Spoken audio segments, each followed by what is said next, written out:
अनु बहुत सालों बाद अपनी माँ के साथ शहर से गांव जा रही थी। वो जब छोटी थी तब अपनी दादी से मिली थी, लेकिन अब टाइम निकालकर वो अपने गांव जा रही थी।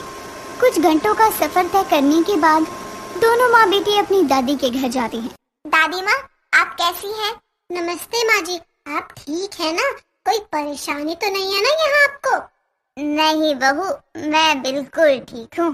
और अनु, मेरी गुड़िया देखो तो कितनी बड़ी और सुंदर हो गई है। नजर ना लगे मेरी पोती को। झूठ बोल रही हैं आप मुझसे, ज्यादा सुंदर तो आप हो रही हैं। आज भी 16 साल की कच्ची कली की तरह हैं आप। हद पगली, चल मैं तुम दोनों के लिए खाने को कुछ देती हूँ। मैंने अपने हाथ से तुम दोनों के लिए खाना बनाया है। हाँ, आज मैं पहली बार अपनी प्यारी दादी के हाथ का खाना खाऊंगी। सभी अंदर चले जाते हैं और कांता उन दोनों के लिए खाना लगा देती है, जिसे खाकर अनु अपनी दादी की बहुत तारीफ करती है। और ऐसे ही दिन बीतता है। अगली सुबह कांता अपनी पोती अनु को गांव घुमाने के लिए ले जाती है, जहां वो अपनी उम्र की कुछ औरतों से भी अनु को मिलवाती है और कहती है, अनु ये देख बेटी, ये मेरे गांव वाली दोस्त है। और तुम सब भी देखो, ये मेरी पोती है, कल ही शहर से आई है। अरे वाह कांता, तेरी पोती तो बहुत सुंदर है और शहर की लड़की है तो बहुत पढ़ी लिखी होगी ना? तो है, आखिर पोती किसकी है?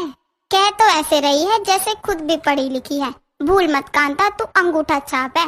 वो तो तेरे बेटे को अकल आ गई जो बीवी बच्चे लेकर शहर चला गया और इस लड़की को पढ़ा दिया, वरना आज ये तेरे जैसी अनपढ़ होती।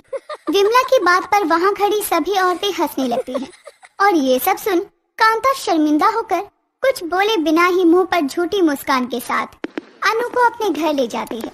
घर आने के बाद वो अपने कमरे में बैठकर एक अखबार को घूर कर देख रही थी।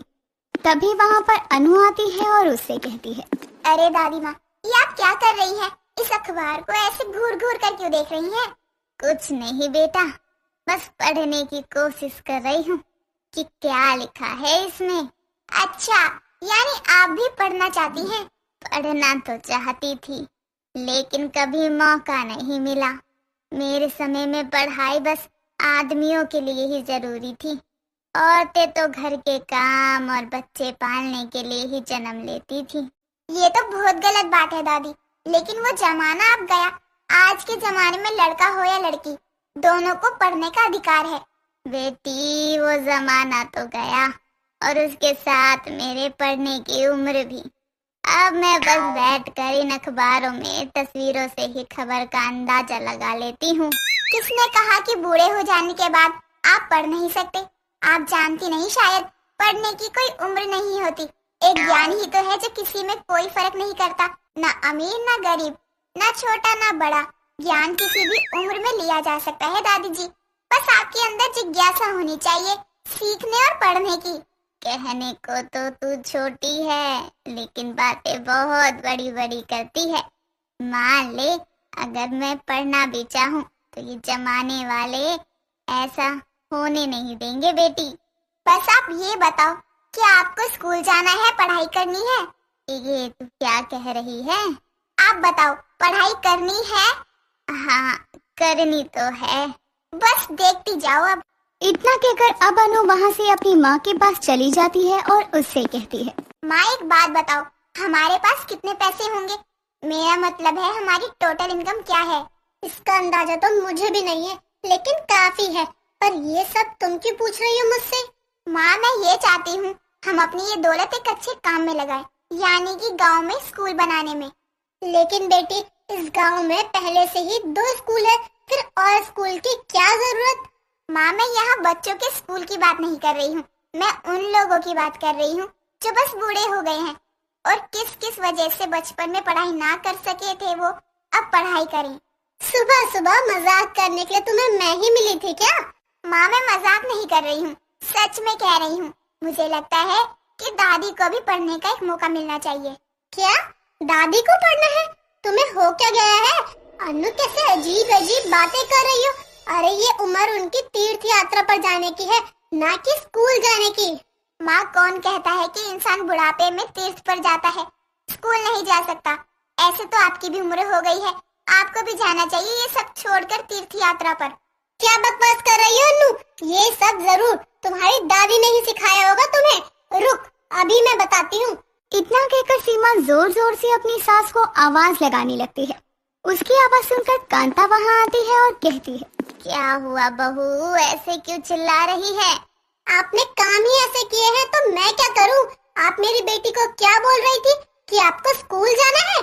नहीं बहू, मैंने नहीं कहा कि मुझे स्कूल जाना है। वो तो क्या, आज तक मेरी बेटी ने मुझसे एक बात नहीं की है जैसे आज की है।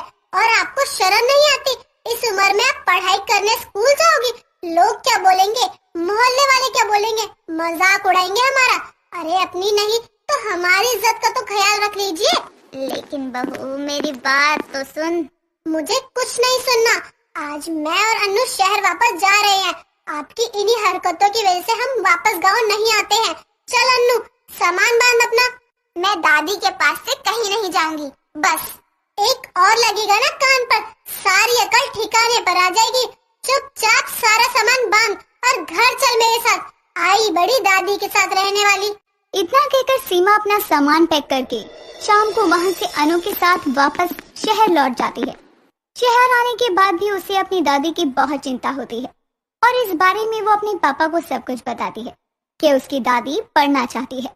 ये सुनकर उसके पिता खुश हो जाते हैं और वो अनु को लेकर गांव जाते हैं और अपनी माँ के पास जाकर अपनी माँ से कहते हैं, माँ मुझे माफ कर दीजिए, मैं इतने सालों में यहाँ कभी भी नहीं आया और आप यहाँ अकेली रहती रही और मैं कभी ये जान नहीं पाया कि आप पढ़ना चाहती हैं, स्कूल जाना चाहती है। ये बात भी मुझे अपनी बेटी अन्नू से पता चली। अरे नहीं बेटा, ये तो बच्ची है, कुछ भी कहती है। तू घर आ गया, मेरे लिए तो वही काफी है। और वैसे भी बहू का कहना भी सही है, अगर मैं स्कूल जाऊंगी तो लोग 10 बातें बनाएंगे। माँ मैं भी दिल से यही चाहता हूँ कि आप स्कूल जाए, पढ़ाई करें, आप अपने लिए जिए। इसलिए मैं गांव में स्कूल खुलवाऊंगा जहाँ आप जैसे बूढ़े लोग पढ़ सकेंगे। बेटा वो सब ठीक है, लेकिन ये सब होगा कैसे? दादी माँ बस स्कूल जाने की तैयारी कीजिए, बाकी सब हम देख लेंगे। अब मोहन गांव में बुजुर्ग लोगों के लिए स्कूल खोलने की तैयारी करता है। यहाँ अनु बड़े बड़े बैनर लगा देती है ताकि लोगों को पता चल जाए कि गांव में बुजुर्ग वाला स्कूल खुल रहा है और जो पढ़ना चाहता है वो पढ़ सकता है।